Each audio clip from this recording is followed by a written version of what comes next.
After my son and I crossed the line, my husband divorced me. A true story of infidelity. Life unfolds in peculiar ways, doesn't it? One moment, you're navigating through a perfectly ordinary life. And the next, you find yourself swept away in a tempest of feelings that threaten to alter everything. Have you ever experienced a moment when your emotions and thoughts are in conflict? That is where I find myself now, dear reader. My name is Julie Thompson, and at 42, I believed I had my life all mapped out. A thriving career in the corporate legal world, a stunning residence, and a cherished family, yet fate had different intentions. Proposals that would challenge the core of my ethical beliefs. It all started 3 years ago when I tied the knot with James, a widower who has a teenage son. Combining our families presented challenges, yet we succeeded in establishing a harmonious home.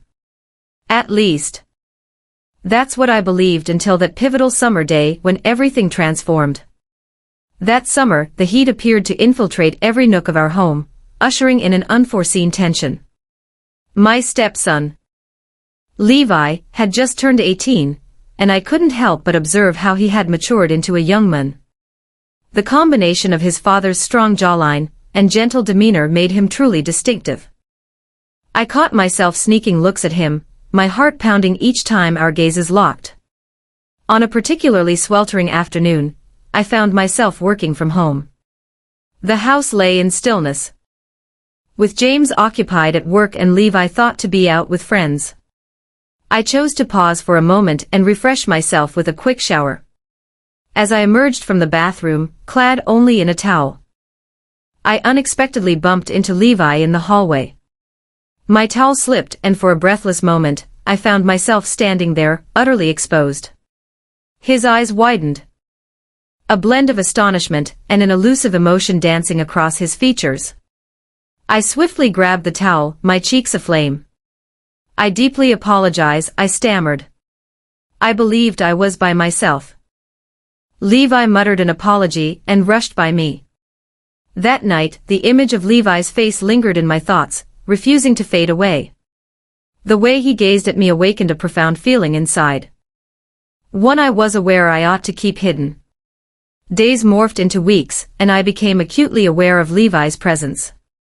Each unintentional brush, every moment of laughter resonated through me, sending delightful shivers down my spine.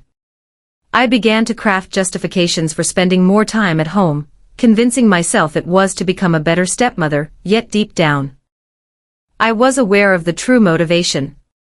One evening, while James toiled away, Levi and I discovered ourselves alone in the kitchen. He was grappling with a college application essay, and I extended my assistance. As we sat side by side, the atmosphere around us heavy with unexpressed emotions, our hands lightly touched. A surge of energy coursed through me, causing me to flinch and accidentally topple my glass of wine. As I tidied up, my hands shaking, I sensed Levi's gaze upon me. The kitchen abruptly seemed cramped. Apologies escaped his lips, gentle and sincere, as he extended a hand to assist. His fingers brushed against mine. "It's okay," I was able to respond. Such occurrences are part of life. We toiled quietly, tidying up the chaos. The atmosphere was thick with anticipation. Once we completed our task, Levi looked over at me. "Julie," he started, "I have been wanting to discuss something with you." My breath hitched. Was this it? The time has come for us to recognize the obvious presence that we've been avoiding. "What is it, Levi?" I inquired, striving to maintain a calm tone. He inhaled deeply. "I've been accepted to Harvard," he finally admitted, "but I'm uncertain about whether I should attend. It's so near, and I just don't know if I'm prepared." I set aside my swirling emotions and concentrated on offering my support. "Oh, Levi, that's fantastic news," I exclaimed, truly delighted for him. I embraced him instinctively. As his arms wrapped around me, I experienced a wave of warmth and an indescribable sensation that took my breath away. I withdrew swiftly. The following morning, I stirred from sleep, my mind clouded and heavy. As I walked toward the kitchen, Levi's voice reached my ears. He was engaged in a conversation, sharing the news of his acceptance to Harvard with a friend. Upon seeing me, Levi's face brightened. He swiftly concluded his call. "Good morning, Julie," he said. "I was just sharing some thoughts with Jake about Harvard. It still feels surreal." I occupied myself with the coffee maker. "I'm certain it doesn't," I responded, "but you deserve it." He edged nearer, extending his arm past me to seize a mug. His arm lightly grazed against mine. "I couldn't have done it without you," he murmured gently. I turned to face him, suddenly conscious of the proximity between us. Our gazes locked, and for an instant, time appeared to freeze. His gaze held a warmth and intensity that was unmistakable. "You don't have to express gratitude," I was able to convey that. "That's what family is all about." Levi's hand hovered, as though he might reach out to touch my face, but then he appeared to reconsider. He stepped back. "Indeed," he remarked. "Relatives." The word lingered in the air, heavy with meaning. I observed Levi's departure, leaving me solitary with my swirling thoughts. The subsequent days unfolded like a fragile ballet of evasion and fleeting looks. I immersed myself in my tasks. Yet, as I immersed myself in legal briefs, my thoughts would drift to Levi's smile, his laughter. James, bless his oblivious heart, remained completely unaware of anything out of the ordinary. He was deeply engrossed in a significant project at work. In a sense, I appreciated his absence. One evening, while I was preparing dinner, Levi entered the kitchen. He appeared distressed. "Is everything all right?" I inquired.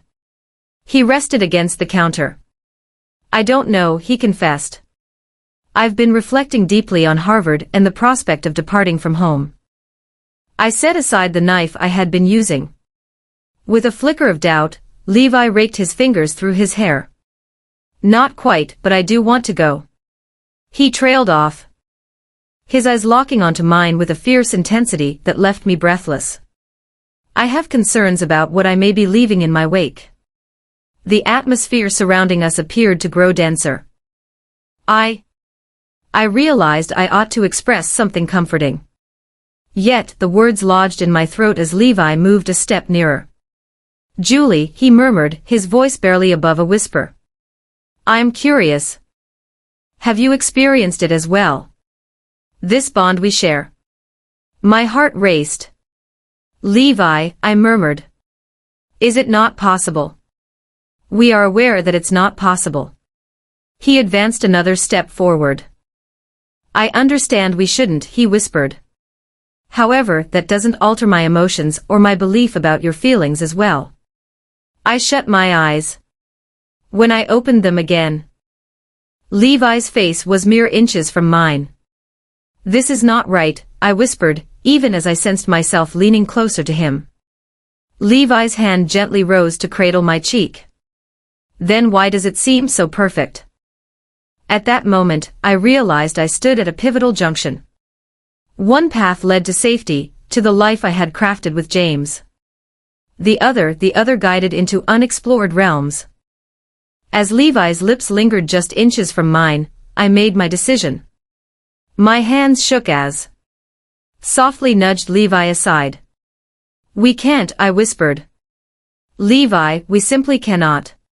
He stepped back, his eyes swirling with a blend of disappointment and comprehension. Apologies escaped his lips, he murmured. "I ought not to have. I will go." As he turned to leave, I instinctively reached out. I swiftly pulled my hand back. "Levi, hold on," I said. He hesitated. "It's all right, Julie," he murmured gently. "We can act as if this never occurred." As he disappeared upstairs, I realized that the act of pretending was no longer within our grasp. The subsequent days unfolded in a blur of uneasy quietude. I immersed myself in my tasks, putting in extra hours at the office. While at home, I made sure James was always nearby, employing him as a protective barrier. One evening, as I sat in the living room immersed in case files, the front door swung open. Levi entered the room. He offered a quick nod, his gaze meeting mine for a fleeting moment before he made his way upstairs. I was completely lost in my thoughts. So much so that I didn't even notice Levi coming back downstairs. I startled when he cleared his throat. "Apologies," he remarked. "I apologize if I surprised you." "It's all good, I handled it." Levi entered the room. "Is there anything on your mind that you'd like to discuss?" The inquiry carried a weight of significance. "Levi," I began, hesitant about what to say next. "Concerning the recent evening." He settled next to me and softly said, "I meant what I said. If that's your desire, we can act as though it never occurred." I closed my eyes, attempting to find tranquility. Thumping heart. As I opened my eyes, I found Levi gazing at me. "And what if," I whispered, "that's not my desire?" His hand grasped mine. "Then tell me what you want." "Julie," he said. As I locked eyes with Levi, a sensation washed over me, as if I were balancing precariously on the brink of a great fall. My heart raced as I gazed into Levi's eyes. I understood I ought to bring this to a close, yet the comforting touch of his hand on mine held me in place. "Levi," I exhaled. "This isn't something we should be engaging in." "Your dad." "I understand." Levi replied, his thumb softly tracing circles on my hand. "Yet my thoughts keep circling back to you, Julie. What can you tell me about yourselves?" I shut my eyes, focusing on steadying my breath. As I opened them, I noticed Levi had shifted even nearer. "You don't feel it too, do you?" he murmured. "Convince me that this connection is just a figment of my imagination." I understood I ought to deceive him, to create distance, yet I found myself unable to do so. Instead, I raised my hand, brushing against his cheek. He leaned into my touch. "We can't," I whispered, even as my body inched closer. "It is incorrect." Levi's eyes flew open. "Then why does it feel so perfect?" He spoke, his voice heavy with feeling. The atmosphere crackled with intensity. Suddenly, the sharp sound of a car door slamming jolted us back to reality. We sprang away as the realization hit me that James was back home. "I should go," Levi said, as he approached the stairs. I called out, my voice trembling. "Levi, hold on." He paused, glancing over his shoulder at me. "We must discuss this," I stated. "Tomorrow, when your father is at work," Levi nodded. He agreed to that tomorrow, then made his way upstairs. I sank back into the couch. What had I just pledged myself to? It was sheer madness to agree to meet Levi alone to discuss this forbidden attraction. As I heard James turning the key in the door, a thrill of anticipation intertwined with guilt coursed through me. Tomorrow will transform everything. The dawn's glow seeped through the drapes. James, possessed, departed for the office. Today was the day I had committed to converse with Levi. I ran my fingers along the delicate edge of my silk nightgown. Would Levi notice how it embraced my form? The notion filled me with excitement and embarrassment. From below, the echoes of Levi bustling in the kitchen reached me. My heart began to race. I inhaled deeply and made my way down the stairs. Levi stood there, his back turned to me as he prepared the coffee. I observed how his t-shirt hugged his broad shoulders. He pivoted, as though he could feel my presence. "Good morning," he said, his voice barely above a whisper. His eyes scanned me intently. "Good morning," I was able to respond. I approached the coffee maker, gliding past him, the fleeting touch sending a jolt through me. We remained quiet. I savored my coffee. At last, Levi shattered the stillness. I nodded, indicating that we were going to talk. Indeed, we were. He moved in nearer. I can't get you out of my mind, he whispered. My heart beat like a drum in my chest. I ought to have stepped back, yet my body gravitated towards him instead. Levi, I murmured. We cannot do this, it feels wrong. His hand lifted, gently cradling my cheek. Then why does it feel so perfect? He inquired. My eyes fluttered shut beneath his caress. As I opened them, his face loomed so near. I understood that I ought to bring it to a close, yet when I gazed into his eyes, I found myself unable to do so. Instead, my hand discovered his chest. I whispered, we shouldn't. Your dad. Don't think about him, Levi murmured, his lips grazing my cheek. Simply reflect on our existence. My body burned with intensity. I realized that if I didn't halt at this moment, there would be no turning back. The piercing ring of the house phone shattered our moment. We sprang away from each other. I should get that, I stammered. It could hold significance. Levi nodded, his frustration clear. As I reached for the phone, I took one final look at Levi. The yearning in his gaze caused my breath to catch, and I realized this dialogue was far from finished. The boundary between right and wrong had never seemed so fragile. A colleague was on the other end of the phone call. As I spoke, I felt Levi's presence keenly behind me. As I finally ended the call, I turned to see Levi casually leaning against the kitchen counter. Is everything all right? He inquired. I gave a nod. Levi, I started. We should have a conversation regarding this matter, concerning our relationship. He propelled himself away from the counter. What is there to discuss, Julie? We are both aware of our emotions. I raised a hand. It's not that. It's straightforward, your father is something we cannot simply overlook. Levi swept his fingers through his hair. I understand, he murmured gently. But I can't overlook my feelings for you either. The atmosphere surrounding us crackled with intensity, and I felt an irresistible pull to move closer to him. This is not right, I murmured. Levi's hand gently cupped my cheek. Then why does it feel so right?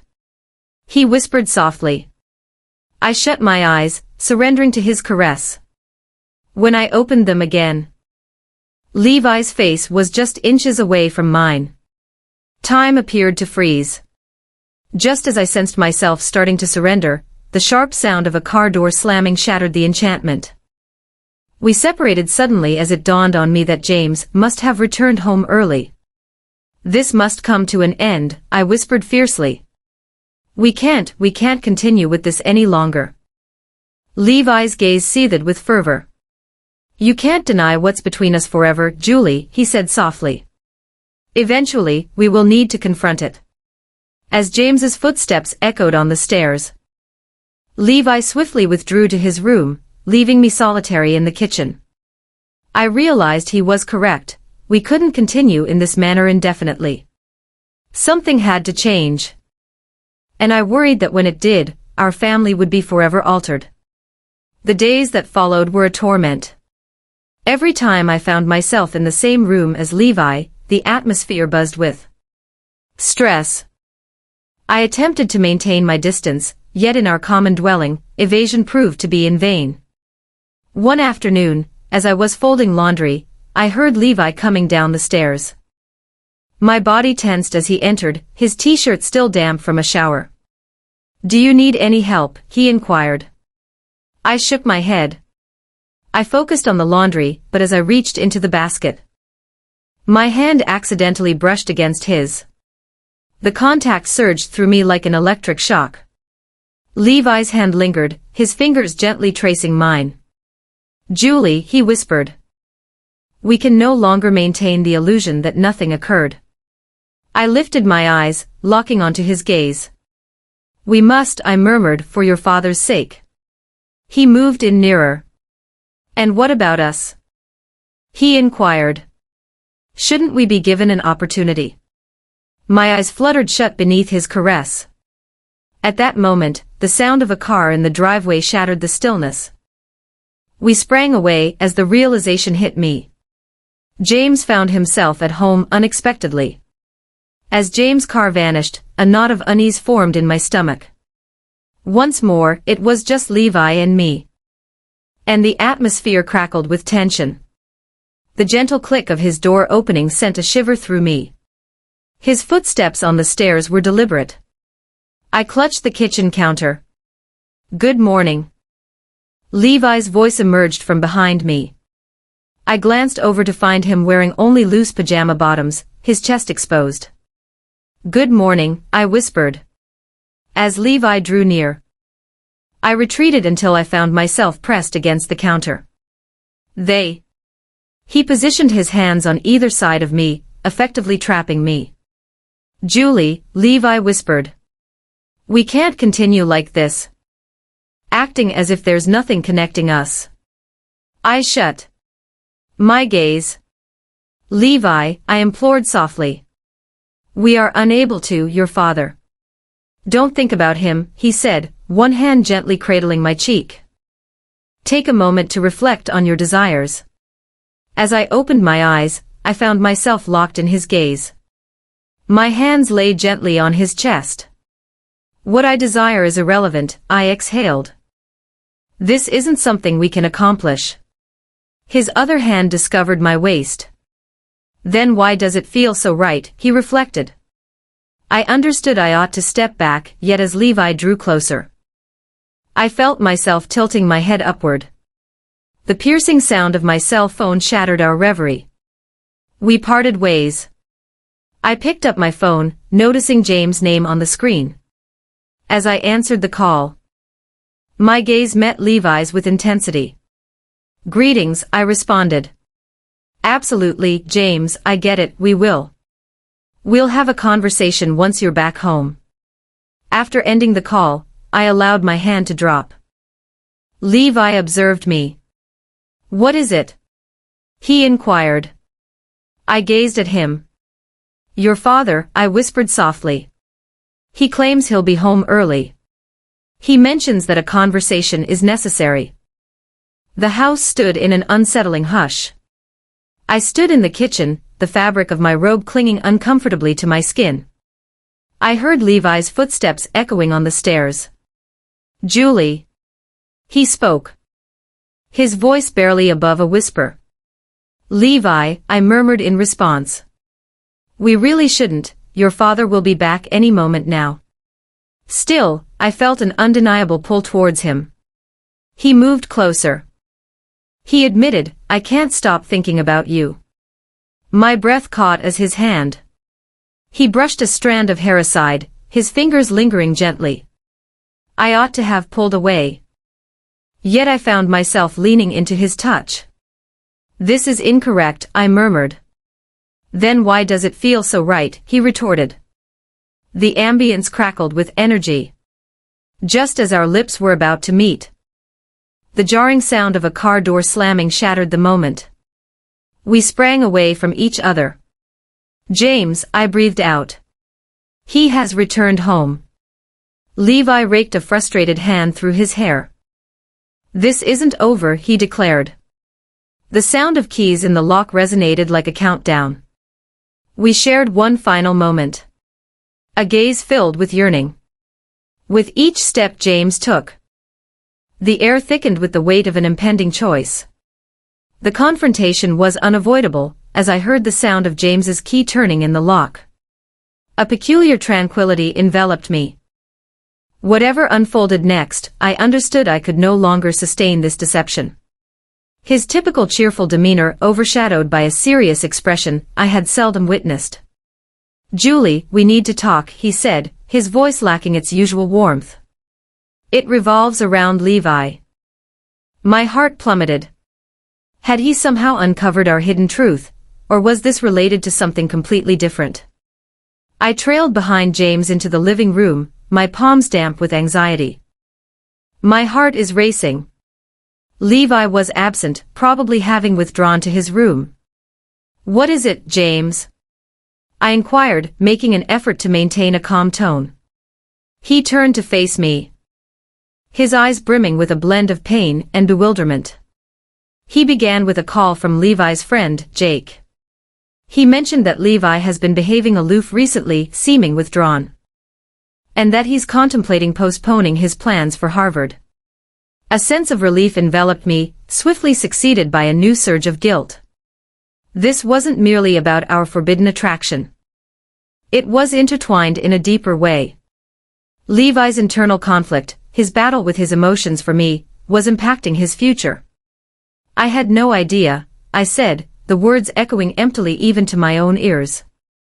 James let out a deep sigh, his fingers raking through his hair. I can't quite grasp what's happening with him. He refuses to engage in conversation with me. I was hoping you could share some insight. The situation was steeped in irony, creating an almost unbearable tension. I possessed insight that surpassed anything James could ever conceive. But how could I ever reveal the truth to him? I will speak to him, I said, the words tasting like treachery even as they left my lips. James nodded, a glimmer of optimism shining in his eyes. Thanks, Julie. I simply want my son back.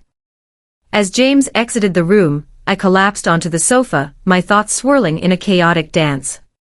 I needed to have a conversation with Levi. Not only regarding Harvard, but also concerning our relationship. I needed to discover a resolution to this, to safeguard both him and James from any additional suffering. But how could I break a bond that felt so intense, so all-encompassing? I discovered Levi in his room, gazing out the window. He remained facing away as I stepped inside. Yet I sensed he was conscious of my arrival. Levi, I murmured, we need to have a conversation. He finally turned, his eyes brimming with a blend of yearning and acceptance. I know, he said. We lingered in that moment, the air thick with unvoiced feelings. The atmosphere buzzed with the echoes of our secret longing, yet it was also heavy with the burden of truth. Your father is concerned for your well-being, I started, selecting my words with precision. He senses that something is amiss. Levi averted his gaze, his jaw tight with tension. I can't do this anymore, Julie, he said, his voice barely above a whisper. Feigning that we are unaware of this bond, this link. It's ripping me to shreds. His words pierced my heart, leaving me to grapple with the pain I had inflicted upon him. I understand, I replied, my voice quivering, but we mustn't take action on it. That's not right, Levi. It would obliterate everything. He faced me again, his gaze burning with fervor. But what about us, Julie? Shouldn't we have the right to experience happiness? The question lingered. A poignant reminder of the daunting choice before us, joy against obligation, longing against accountability. I don't know, I admitted, tears brimming in my eyes. I simply understand that we cannot go on in this manner. It's unjust to your father, and it's unjust to you. Levi stepped closer, his hand reaching out to gently cup my cheek. The contact sent a familiar shiver through me, a bittersweet reminder of what could never be. So what do we do? He inquired, his voice heavy with feeling. I shut my eyes, surrendering to his touch for a final, ephemeral moment. Then I inhaled deeply and faced the toughest choice of my existence. Shall we bring this to a close? I spoke, my voice quivering yet resolute. Let us put an end to this now, before it ruins everything we cherish. The anguish reflected in Levi's eyes was a mirror to my own, yet I understood this was the sole path forward. For his sake, for James's sake, and for my own peace of mind, we had to cut this tie, regardless of the pain it caused. I understand, Levi said. His voice was scarcely a murmur. He let his hand fall, the absence of his touch creating an aching void in my heart. I believe it would be for the best if you found a new place to live. I pressed on, the words feeling like ash on my tongue. Embrace a new beginning, concentrate on what lies ahead, and leave this behind. Levi nodded, his eyes shimmering with unfallen tears. Indeed, he acknowledged, perhaps you have a point. We lingered in that moment, the silence heavy with unvoiced sorrow and the broken pieces of what could have been. Then, without another word, Levi turned and walked away, leaving me alone with the burden of my choice and an overwhelming void within me. The subsequent weeks unfolded as a haze of challenging discussions and heart-wrenching farewells. Levi, faithful to his promise, located an apartment close to campus and started getting ready for his relocation. James, however, at first, feeling bewildered and pained by Levi's abrupt choice to move out, ultimately came to terms with it, convinced it was for the greater good. I, on the other hand, felt as though I was enveloped in a haze. I moved through the routines of everyday existence, offering smiles and nods at the right moments, yet within me, there was a profound emptiness. The remorse and the yearning for Levi, a relentless ache consumed me, one that never seemed to fade. When Levi left, I found it impossible to be present. I remained in my room, attuned to the echoes of boxes being transported down the stairs, each that a painful reminder of what I had lost. Adrift. As the house settled into silence, I stepped out, sensing the presence of a specter lingering in the vacant rooms. James discovered me in the living room, gazing at a family photo of the three of us. He placed his arm surrounding me, providing a reassuring embrace. "He will be all right, Julie," he murmured gently. "He's a resilient young man." I nodded, holding back the words that threatened to spill forth. The irony in his words was nearly palpable. Intolerable.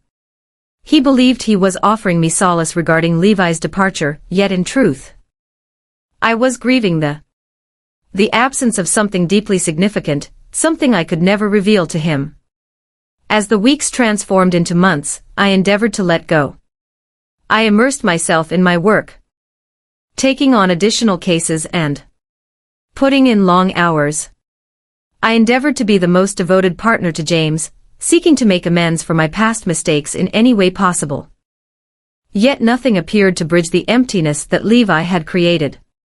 One day, I received a letter from Levi. It was brief and straightforward. Just a couple of lines letting me know that he was adjusting well at Harvard, making new friends, and enjoying his classes. He remained silent about our history, our secret desire. Yet I sensed the weight of the unvoiced thoughts between us, hovering in the spaces in between. I perused the letter repeatedly, my heart heavy with a blend of pride and regret. I felt the urge to respond, to express just how deeply I missed him, how significant my regrets were. The hurt I had inflicted weighed heavily on me. Yet I understood that I was powerless to change it. Any interaction between us would be far too perilous, far too enticing. Thus, I set the letter aside in a drawer, a concealed keepsake of a chapter in my life that had now come to an end. I understood that Levi would always remain in my memory, that the feelings he evoked in me would linger. Yet I was also certain that my decision was the correct one. The decision, the sole decision that could safeguard our family, no matter how broken it may seem. As the years went by, James and I carried on with our lives, the void created by Levi's absence serving as a perpetual reminder of what once was. We never discussed that summer, the silent tension that lingered in the atmosphere. It felt like there was an unspoken agreement between us, a silent pact to let go of the past and embrace the future. One evening, James and I were sharing a meal, a cozy silence enveloping us. Subsequently, James cleared his throat, a familiar sign of his unease that I had grown accustomed to.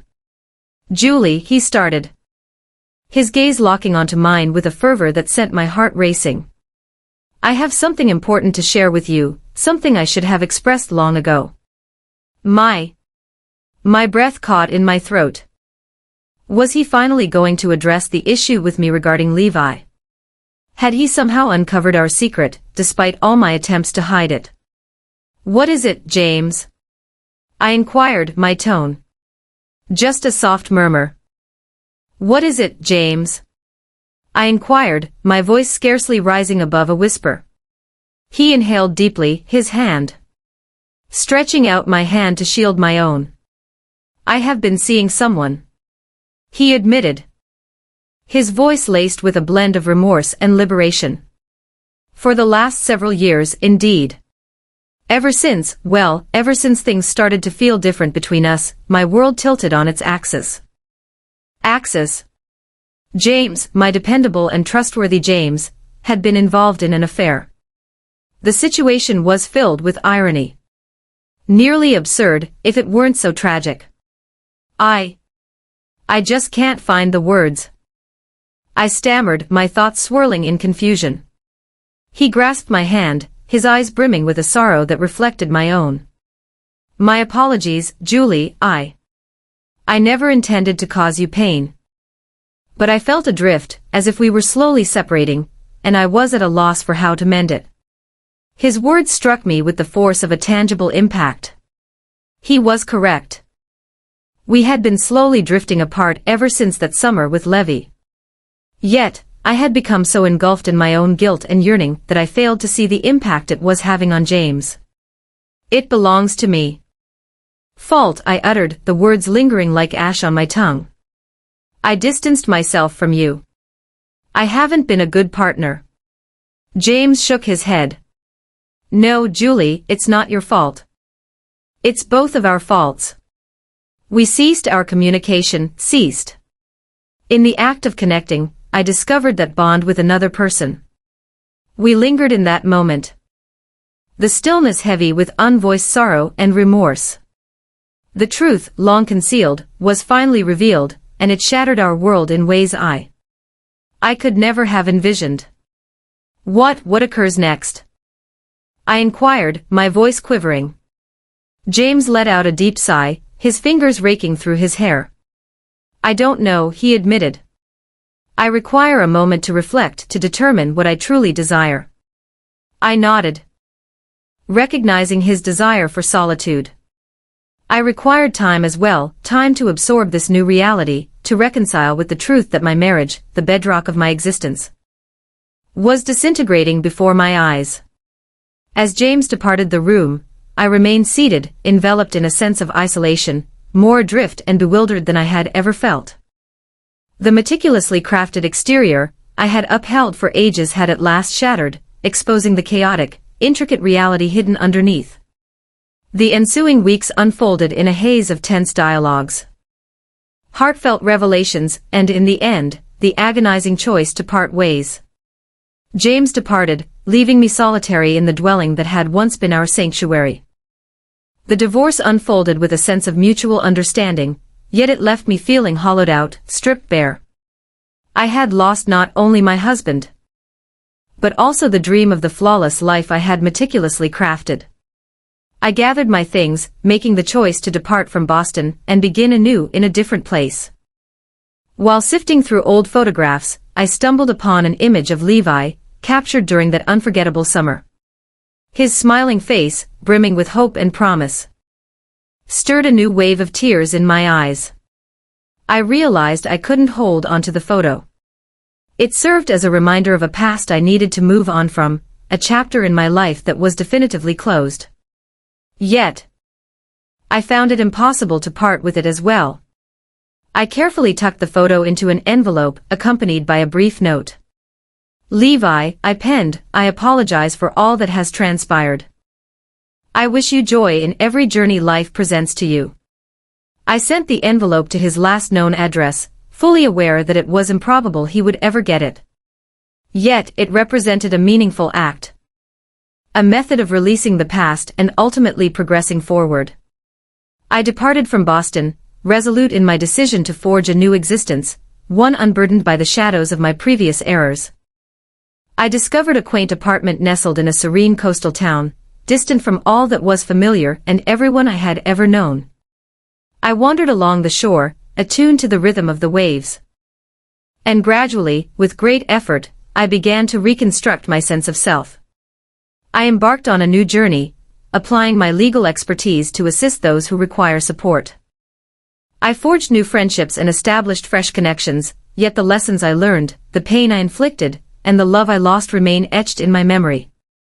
Years later, I found myself pondering that chaotic chapter of my existence. The guilt and the shame had dissipated, giving way to a profound sense of acceptance and understanding. I had committed errors. Significant errors, yet I had also gained wisdom from them. I had come to understand the significance of honesty, the value of communication, and the necessity of respecting boundaries, both my own and those of others. I never encountered Levi again, nor did I receive any word from him. Yet, he frequently occupied my thoughts as I pondered his whereabouts, his activities. And if he had discovered joy, I wished that he had found a way to overcome the pain of our past and create a fulfilling life for himself. For me, a serene satisfaction had settled into my new life. It wasn't the existence I had envisioned for myself, yet it was a journey rich with purpose, imbued with significance, and marked by a hard-earned tranquility. And at times, that's all we can hope for.